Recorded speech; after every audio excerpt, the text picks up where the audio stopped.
Imagine being denied medication because your doctor thought it would harm your hypothetical baby. That's right, you're not pregnant, but you could become pregnant, and your doctor is worried about this phantom non-existent fetus. That is pretty much what happened, or what a New York woman alleges happened to her. She's filing a lawsuit against Albany Medical Health Partners over the denial of needed medication.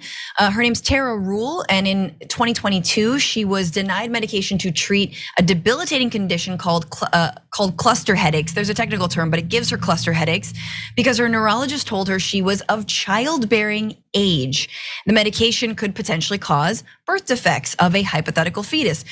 Tara Rule says she sat in her neurologist's office at Glen Falls Hospital. She told him she never planned to have kids and would have an abortion if she became pregnant, referencing the overturning of Roe v. Wade. And he responded that getting the care that she was seeking is trickier now with the way things are going. So in other words, he directly admitted that it was because of Roe versus Wade. Again, this is in New York. This is a blue state. This is a state where abortion is still legal. But she actually filmed herself after the appointment and breaking down on TikTok, and she's incredibly emotional. So take a look. I started getting these headaches again. I don't know what triggers it, but I went to the neurologist, and this is not a religious hospital, okay? And I live in New York, where I thought maybe I'd be a little bit safer in New York, but nope. I go in there to try to get help with my headaches. And the doctor tells me that really, because I've had allergic reactions to the other options, there are options that are very, successful treatments, but because I'm of childbearing age, he won't prescribe them. I can't get them. He said as long as I am of childbearing age, regardless of sexual partner, regardless of birth control method, regardless of any of that, I can't take the treatments because there's a possibility I could get pregnant. Absolutely wild. And she starts this video off by saying that she's crying. Yes, she's very upset, but it's not because she's sad. She says she's crying because she's angry. And she has every right to be. She also alleges, this is in the lawsuit, that the doctor asked her to bring her partner in on the conversation before she could get this medication. Rule asked if the issue preventing her from getting the highly effective medication was solely that she could become pregnant. And if I was through menopause, would the medication be effective for cluster headaches? The doctor affirmed it would be. He also asked her about her sex life and whether she's with a steady person. This is a lawsuit coming against the largest hospital system in New York. Before we go on, Senator, I just wanted to kick it to you. This is, again, not a red state. This is, and so I don't understand how this is actually happening, but it's happening. So I really feel all types of ways about this. And as you stated, she does have a right to be angry. How about taking care of the patient that is before you? What about her life? What about her quality of life? What about what she's coming there to be seen for?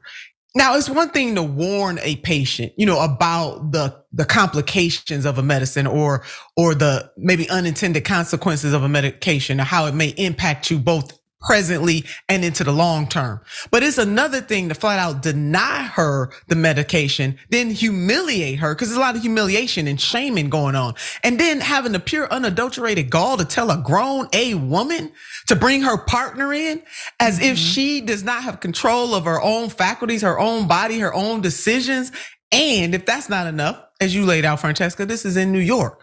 So I am glad that she is suing this doctor and that hospital because she is not getting the treatment that she deserves for her quality of life. Let's know what may happen to her or for her if she chooses down the line.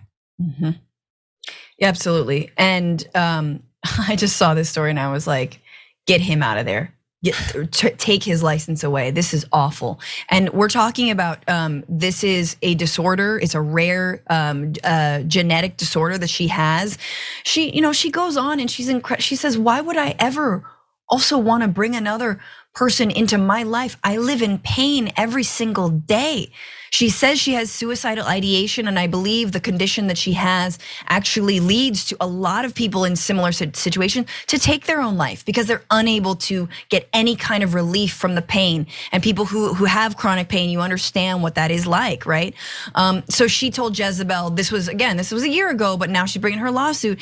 She says, where do we draw the line here? Are hospitals gonna require someone to share pregnancy tests, prove they're on birth control, or get a hysterectomy to get life-saving healthcare? She says she hopes her lawsuit can create more medical protections for people of childbearing age. I mean, I don't like, this is just straight up like, Christian like nationalist. It's a movie. It's a movie. Marsha, just another point. I mean, just continually treating women as if they're only carriers. Yeah. Just no empathy, sympathy. And then what about the oath that doctors take? This woman is in pain. She's coming there to be treated for her pain. And this doctor just brushes off her pain for something that is not even a reality in her life. Again, I understand doctors saying there's some real side effects and consequences should you decide. But to just totally withhold the medication from her, knowing her condition and how gut-wrenchingly painful it is, it just makes no sense. Yeah. But the main point here, just treating women like they're carriers. Do we have any other value or worth in this world? And you and I are mothers, and I'm proud to be a mama. It's one of the best things I've ever done. You asked me to name my top 3, that would be one of them. But Jesus, Mary, I don't know if I'm there yet. I mean, she's only been a year around. It's only been a year. It's only been a year. There's other things that have been going on for longer than that. No, but absolutely. I mean, it's so grotesque, and I think everyone, look, if you are a woman,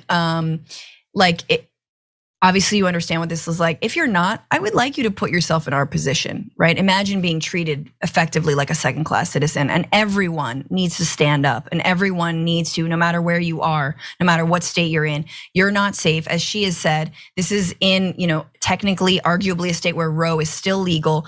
But these doctors, look, the anti-abortion folks, they've been threatening and even firebombing and killing abortion providers for decades. When is the abortion rights movement not gonna work with that same violence, but going to actually get these kinds of doctors removed from their positions for doing things like this and denying people their basic human rights and dignity, and actually doing their damn jobs?